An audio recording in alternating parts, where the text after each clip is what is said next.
Ce programme vous est présenté par Be Proud, Broadcast and Events Everywhere.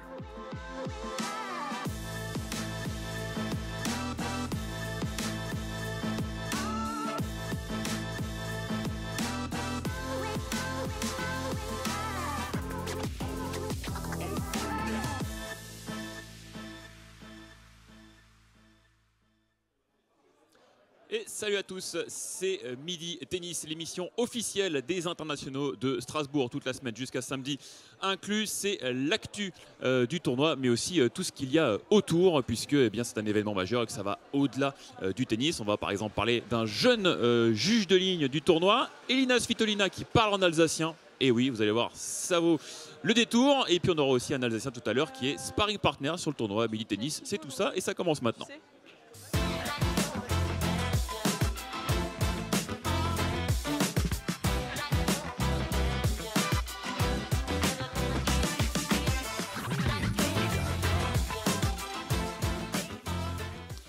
Et on commence cette émission de manière traditionnelle avec quelques-uns des plus beaux points qui se sont joués hier sur les cours ici à Strasbourg avec quelques beaux résultats. Avec d'abord ce premier match, Lauren Davis, la tête de série numéro 7, l'américaine, qui poursuit sa route en éliminant en 3-7 la bulgare Tomova 6-4, 3-6, 6-1 avec ce passing qui ne passe pas. Le deuxième match, c'était l'affiche d'hier avec Magdalinette, la tête de série numéro 1, et la wildcard Pavlyuchenkova qui a déjà remporté ce tournoi ici à Strasbourg. Un très belle confrontation, et Pavlyuchenkova qui a rapidement pris le dessus avec une victoire en deux manches, 6-3, 6-2. Un peu plus de précision là pour la Russe par rapport à la Polonaise. Une nouvelle fois favorite pour ce tournoi. Le match numéro 3 à vous proposer, c'est Gracheva. Elle est pour l'instant russe. Elle s'est imposée face à la française Selena Yanisevich sans trop trembler. On voit le score 6-2, 6-1 avec là ce retour superbe, long de ligne. Très belle performance, et Varvara Gracheva qu'on va continuer donc à suivre ici à Strasbourg. Et voilà, on va enchaîner tout de suite avec la chronique suivante, tout simplement.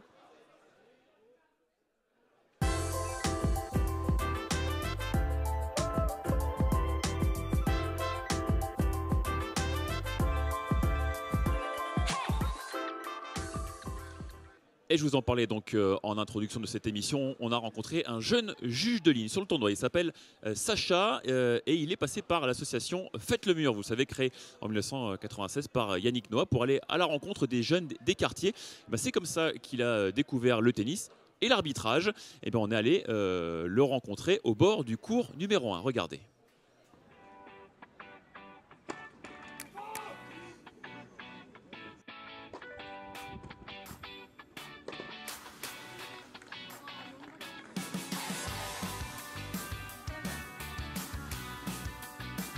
J'ai découvert le tennis en 2018 grâce à une amie qui en faisait aussi à Bar-au-Duc, donc un site en Meuse qui s'appelle Faites le Mur.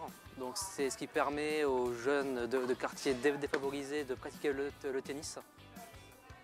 Et donc oui, depuis 5 ans j'y suis, j'ai compte rester le plus longtemps possible. Grâce à ça, j'ai pu faire mes premières compétitions, mes premiers arbitrages aussi. Et c'est vraiment un super site, une super association pour les jeunes qui n'ont pas les moyens d'aller dans un club de tennis. C'est toujours impressionnant quand on arrive parfois sur un cours avec des joueuses professionnelles. On se dit que ça va aller vite, on ne va pas voir les balles, mais c'est un temps d'adaptation et après ça va tout seul.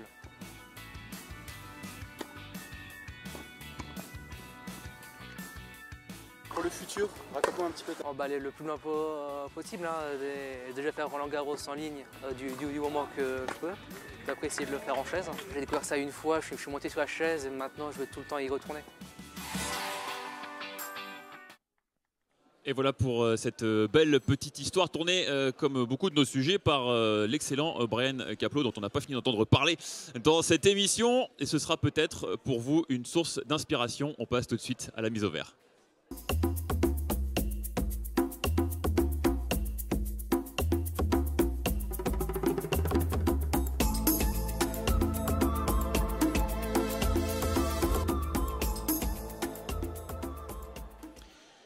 Et la chronique La mise au vert, eh bien, c'est évidemment tout ce qui entoure la responsabilité environnementale du tournoi. J'accueille tout de suite Jean-François Carpentier, délégué régional Engie. Bienvenue. Avant de vous écouter, voilà, je vous mets en stand-by très rapidement. On a un petit reportage justement tourné avec les équipes des IS. C'est un sondage. Alors, vous l'avez peut-être remarqué en arrivant vous-même, hein, parce que ça concerne le grand public comme les VIP. À l'accueil, deux bénévoles sont là, ils scannent avec un QR code, ils font un petit sondage sur les moyens de transport des visiteurs. Regardez ce reportage.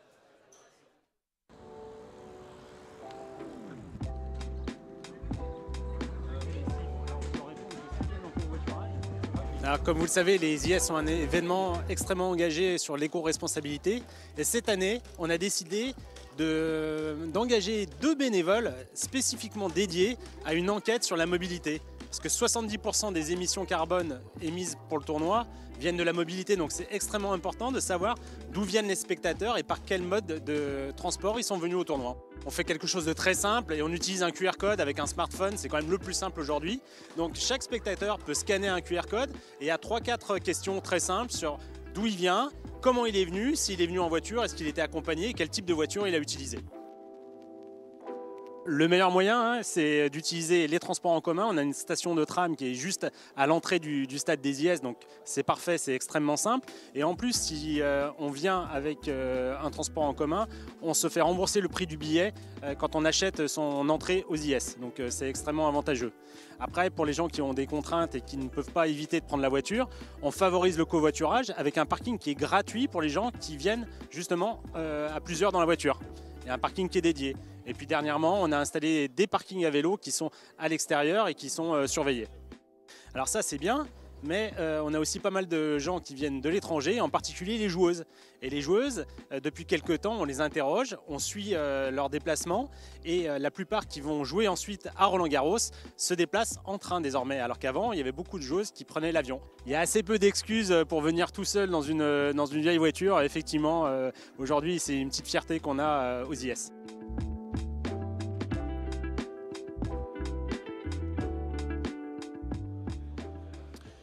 Voilà pour ce petit sondage qui est réalisé. Si vous venez aux IS, n'hésitez pas à participer.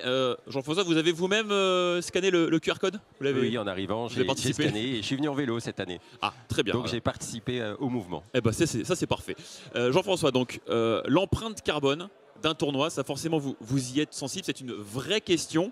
Comment Engie contribue à la réduire ici sur le tournoi? Oui, le groupe Engie est partenaire depuis plusieurs années du tournoi. Notre raison d'être, finalement, notre activité de toutes les filiales du groupe, c'est de décarboner l'activité des êtres humains. Et donc, il y a vraiment une conjonction très forte entre le tournoi et Engie depuis plusieurs années. Et donc, nous avons travaillé sur l'énergie qui est utilisée pour créer le tournoi, donc l'énergie solaire, travailler sur les économies d'énergie. On travaille aussi sur la mobilité avec des bornes électriques pour alimenter les véhicules. Et puis, on réfléchit aussi chaque année à ce qu'on pourrait faire sur les déchets, comment les transformer en énergie, sur la méthanisation, créer des cycles courts. Et par rapport à ça, il y a aussi la décarbonation, mais ce qu'on essaie de faire aussi, c'est de rendre ce tournoi plus sociétal, ou avec un impact positif sur la société. Et donc, on travaille sur de la mise en relation entre les employeurs et des demandeurs d'emploi. Et aussi, on accueille hier une centaine de jeunes sur la parité hommes-filles-garçons dans le sport. Donc voilà, c'est vraiment pour nous un élément très très important qui va dans le sens de notre métier, qui est finalement de décarboner et d'aider les êtres humains à mieux vivre ensemble. Et puis on voit que ça va aussi tout à fait dans le sens de la volonté des organisateurs, hein. Ils poussent vraiment dans ce sens-là, au-delà de l'aspect environnemental, il y a aussi cet aspect sociétal. Il y avait un forum de l'emploi qui a été organisé par exemple, des choses comme ça, quoi. C'est ça, c'est exactement ça. Et puis on peut aller plus loin aussi, c'est-à-dire qu'il reste toujours des tonnes de carbone qu'on ne pourra pas enlever, hein. Notamment on parle des joueuses qui viennent de l'étranger. Bon ben voilà, elles ne vont pas venir en vélo de l'étranger. Et donc c'est là où aussi il faut travailler sur la compensation, c'est-à-dire comment est-ce qu'on fait pour, oui, ce carbone a été émis, mais comment on fait pour le capter. Et là, dans ce cas-là, il y a des plantations d'arbres qui sont faites. Et là, on travaille aussi avec le tournoi dans ce sens. Alors, est-ce qu'il y a également eu des innovations qui ont été réalisées pour ce tournoi, par exemple?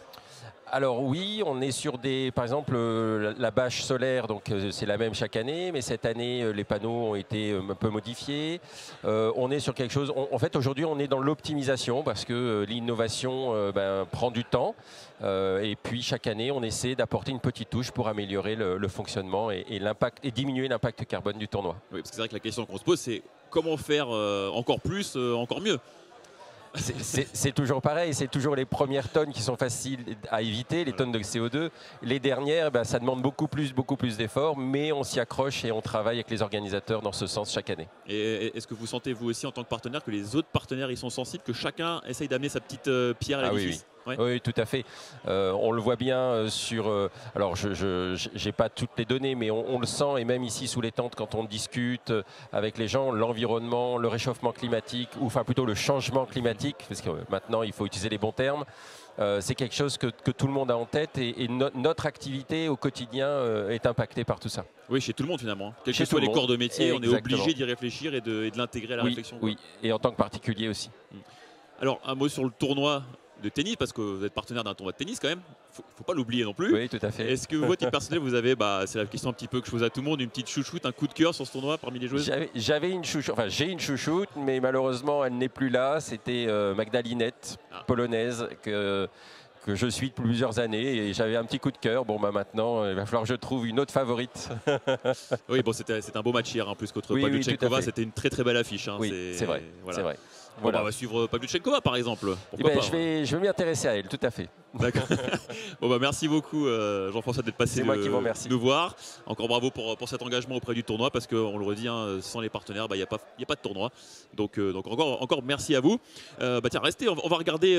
Moi, mon chouchou à moi du tournoi, c'est Christophe Schnepp des DNA, voilà, parce qu'il nous raconte tous les jours sa petite histoire.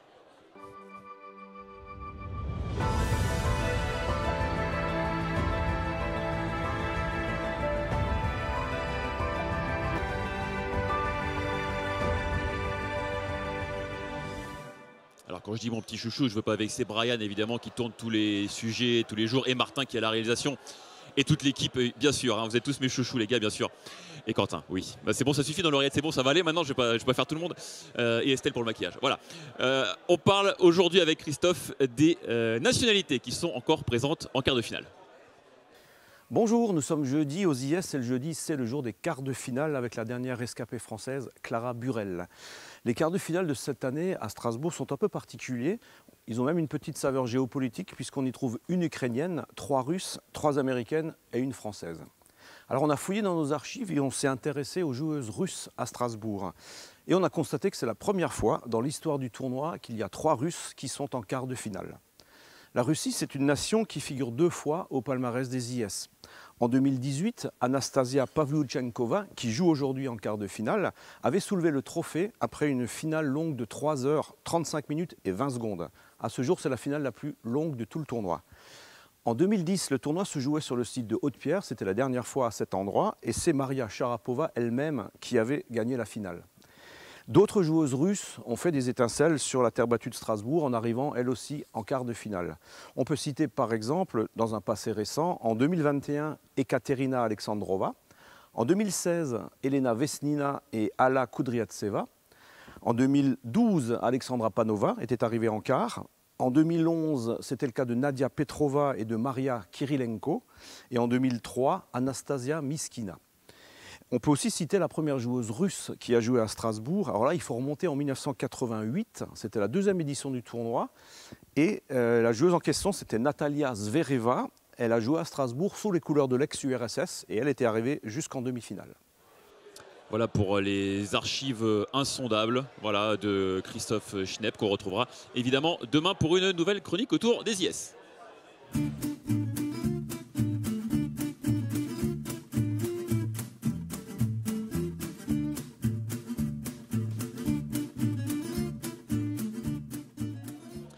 Et ça, c'est une chronique qui marche toujours, à tous les coups, tous les ans aux IS. C'est l'Elsace Challenge. Et cette fois, c'est Elina Svitolina qui s'y est collée. Bah, regardez.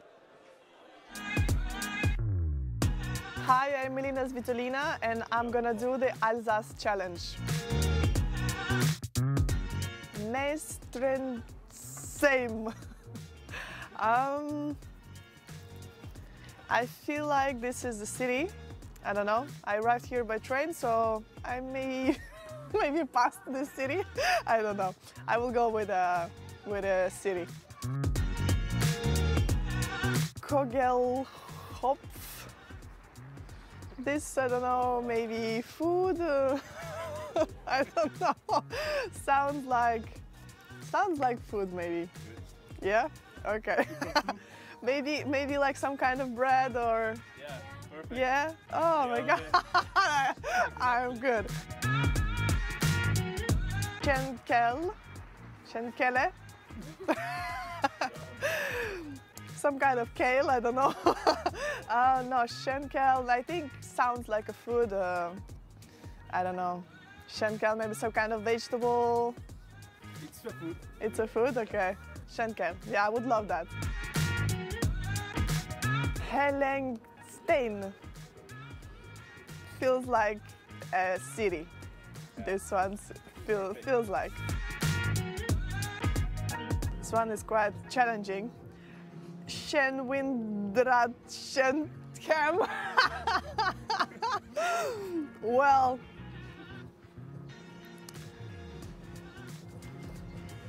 I don't know, city probably? Yeah, good. Okay. Bibelskais. Maybe a food? Bibelescu. Oh, I love cheese. I need to try all this weird names food. Preskov. A food probably? Yeah. I'm smashing it so far. Yeah, all perfect. Inchenhofen.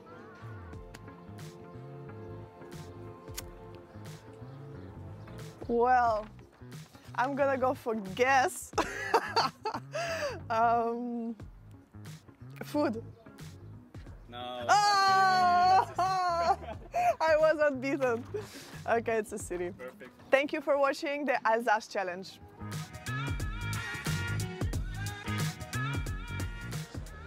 Ah ouais, bah nous en Alsace, ça nous paraît pourtant tellement évident, mais c'est vrai que c'est pas forcément simple pour tout le monde. Vidéo suivante, toute la semaine, vous le savez, Miss Alsace 2021, Cécile Wolfram, tente de devenir une joueuse professionnelle sur les internationaux de Strasbourg. On va pas se mentir, c'est pas gagné. En tout cas, elle essaye, c'est la mini-série de la semaine. C'est Michel à l'appareil, alors tu viens, Cécile? Ouais, j'arrive dans 3 minutes. J'arrive tout de suite. Je suis à la salle de sport.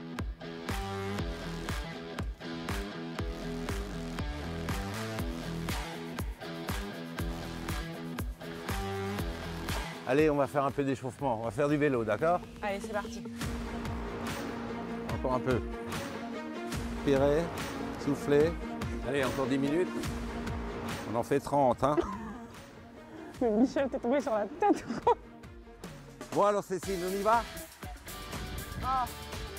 Allez, applique-toi! Tu veux que j'enlève le filet? Oui, Michel, s'il te plaît, baisse le filet. Bien! Bravo! Très bien! Excellent! Excuse Cécile, j'en appelle. Serena Williams? Il faut que je la cherche où? Cécile, donne-moi les clés de la mini, s'il te plaît. Yes. On n'y est pas encore. Échauffe-toi au service.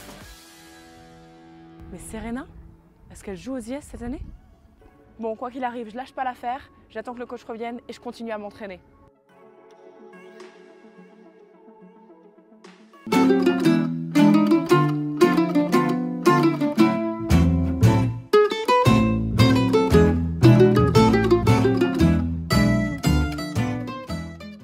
Et on va terminer cette émission avec nos deux invités, deux jeunes Alsaciens de l'ITC, Clément Bergantz et Arthur Nagel, qui sont sparring partners donc sur le tournoi. Alors on trouvait ça plutôt intéressant parce que ça fait partie justement aussi un petit peu de ces coulisses du tournoi, des choses un petit peu qu'on ne voit pas au quotidien. Déjà, racontez-moi un petit peu. Alors 1-6 au classement, ouais, c'est ça Clément, -4-6 pour Arthur. Bien repris l'ascension, c'est pas mal. Ça commence à jouer plutôt pas mal, là. Ça commence à être correct. Ça. Comment on se retrouve finalement sparring partner d'un tournoi comme ça? Racontez-nous. Pour moi, c'est Stéphane qui m'avait demandé. Enfin, je les avais contactés. J'avais déjà fait l'année dernière, en fait. Et du coup, c'était une bonne expérience. Et il m'avait redemandé pour cette année. Et du coup, vu que ça fait déjà une bonne expérience, ça fait de l'entraînement. Et du coup, je me suis dit que j'allais retenter. Franchement, c'est cool, ouais. C'est sympa. Moi, pareil, ça fait 3-4 ans que je le fais. Et du coup, étant à peu près parmi les meilleurs Alsaciens, ils nous ont demandé pour jouer avec les joueuses. Et voilà, quoi. Donc, ça passe plutôt par Stéphane et par le CD qui nous demande. Stéphane, on rappelle qui c'est? Stéphane. Stéphane. Pardon. Sanderegger. Voilà. Comment ça se passe concrètement? C'est-à-dire, est-ce qu'il y a, on vous book à des heures, vous êtes à dispo H24 dans la semaine, c'est quoi un peu l'idée? En gros, on a un groupe en fait, on a un groupe WhatsApp. Et moi, par exemple, aujourd'hui, j'ai de midi à 15h. Et par exemple, Stéphane, il va envoyer un message et il va te dire de 12h30 à 13h, il y a telle et telle joueuse, tel et tel cours. Et tu vas y aller. Et en fait, ce que tu fais, c'est la joueuse qui te demande en fait. On ne sait pas ce qu'on va faire. C'est un peu la surprise tous les jours. Ouais. Bah là, surtout vers la fin de tournoi et tout, il y a moins de créneaux. Mais je sais que samedi, dimanche et par exemple lundi, quand j'ai fait 4 heures. Et donc ils nous mettent sur les créneaux et ça dépend ce que les joueuses veulent. Il y a des joueuses qui veulent des droitiers, des gauchers. Donc ça dépend vraiment de ça. Et des fois, si elles ont gagné avec un sparring, elles veulent de nouveau le sparring le lendemain. Un peu le petit porte-bonheur, quoi, c'est ça? C'est ça. Alors justement, quelles sont les demandes un peu spécifiques des joueuses et de leurs coachs? Qu'est-ce qu'ils peuvent vous demander en particulier? Moi, je sais qu'ils m'ont demandé de beaucoup jouer plat. En fait, des fois, je jouais trop rifté, du coup, de jouer plus plat. Au service, de ne pas mettre beaucoup d'effets. Sinon, il n'y a pas eu trop de demandes. Hier, j'ai fait juste un échauffement où en gros, ils demandent du fond de cours, de monter un peu à la volée, faire des diagonales. Un peu de gamme simplement. Ouais, c'est ça, ouais. Moi, j'avais ça. Ouais, c'est ça. Sur les échauffements d'avant-match, c'est plutôt des gammes, des diagos. Voilà, voler, elles veulent beaucoup retourner. Donc, faut beaucoup servir et tout. Des fois, j'ai fait deux entraînements où il fallait que je serve. Je pense que j'ai servi 150 fois. À la fin, j'avais un peu mal à l'épaule. Mais ouais, au service, du coup, c'est pas non plus servir à fond parce que il faut transmettre la même chose que les joueuses font et tout. Donc pas vraiment servi comme je servais d'habitude, mais voilà. Il faut réussir à retenir un peu le bras par certains moments, enfin contrôler davantage. Enfin, on peut pas. Surtout au service. On te demande des zones aussi, donc de servir à T, extérieur, deuxième balle, première balle. Et c'est quoi la plus grande difficulté finalement quand on est sparring partner? Le plus dur à gérer là-dedans? Ouais, pour moi, c'est le service. C'est vraiment être précis tout le temps et pas jouer trop vite, pas avec trop d'effets, bien pour qu'elles retournent en fait à chaque fois. Et sinon, du fond, moi j'aime bien, elles frappent fort, elles font pas beaucoup de fautes et tout. Moi j'aime bien ce type de jeu aussi, du coup ça me plaît bien. Ouais. Moi je dirais de se concentrer à pas faire la faute, quoi, parce qu'on a une petite pression, mais après en vrai c'est pas trop le même jeu qu'un homme. Donc ouais, c'est assez différent et s'adapter à ce style de jeu, ouais, frappe plus fort mais avec moins d'effets et tout. Donc, ouais, donc c'est vraiment ça, c'est être capable finalement d'adapter votre jeu un peu à la demande en fait. C'est vraiment, comme tu disais, jouer à plat, jouer plus lifté, jouer cette zone, ça demande quand même, ça demande quand même un certain talent déjà en tout cas pour être là. Surtout être concentré, ouais. C'est pas tout le monde qui peut être sparring partner quand même. Hein. Genre, moi on me demande de jouer une zone, il y a une chance sur deux pour que ce soit l'autre côté. Hein, donc. Faut s'adapter exactement. Ouais, c'est ça. Écoutez, merci beaucoup les gars d'être passés nous voir, nous expliquer un petit peu ce rôle parce qu'on vous a vu sur le cours central hier justement à l'échauffement taper quelques balles. Donc voilà, on avait envie aussi de vous venir un peu nous expliquer un petit peu ça. Vous avez porté chance à quelqu'un pour l'instant? Alors moi pas du tout. Toi pas du tout, non, c'est une catastrophe. Chaque joueuse, elles ont perdu derrière. Donc je pense sur les 5 avec qui j'ai fait, les 5 elles ont fait first. Ouais, donc c'est fini, toi tu fais plus là jusqu'à la fin du tournoi là. Plus personne te veut là. Pour elle c'est mieux qu'elles me prennent pas, mais après voilà. Et toi? Moi j'ai joué avec la Française hier et elle a perdu 6-2, 6-1 donc ouais. D'accord. Bon bah les gars, je vous propose de rester à la buvette, hein, je pense que là bon, au moins il y a du niveau, hein, je vous prends avec moi en sparring, là ça sera beaucoup plus simple. Faut faire à la demande aussi un petit peu, bon c'est pas simple, hein, voilà, gazeux, pas gazeux, tout ça, bon, voilà, c'est un autre registre. Merci beaucoup en tout cas Arthur et Clément d'être venus nous expliquer un petit peu tout ça. Bonne fin de tournoi à vous. Et puis nous, comme d'hab, voilà, on va terminer cette émission avec le défi de Marine du jour. Je vous dis à demain, bon appétit, salut, à bientôt. Hello, petit défi du jour, on est avec Emmanuel, Laurine, Karen et Christine et l'objectif va être de lancer la balle dans un gobelet et de le récupérer le plus de fois possible. Je vous laisse vous placer en binôme, chrono d'1 minute, c'est parti!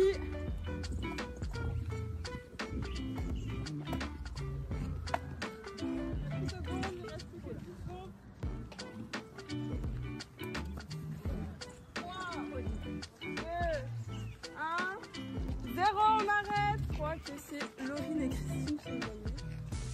Laurine et Emmanuel, pardon. Bravo. Merci.